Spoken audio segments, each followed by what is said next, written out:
Sinalakay ng mga otoridad ang inupahang bahay ng naarestong dating BIFF leader na si Muhammad Ali Tambaco sa General Santos City.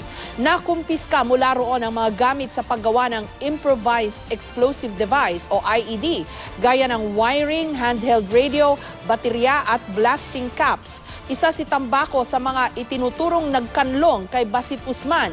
Naturuan din daw ni Usman na gumawa ng bomba ang grupo ni Tambaco. Kagabi, isinailalim na sa inquest proceeding ng Criminal Investigation and Detection Group o CIDG si Tambaco at 4 pa niyang kasamahan. Kaugnay ito ng isinampang reklamong illegal possession of firearms and explosives dahil sa bit-bit nilang 3 granada at 2 baril nung naaresto sila Linggo ng gabi.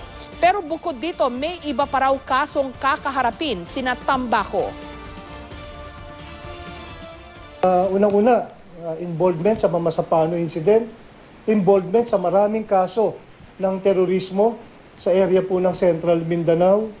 Marahil dapat din nga nating malaman yung kanyang kaugnayan o yung posibilidad na sila yung nagtago kay Basit Usman.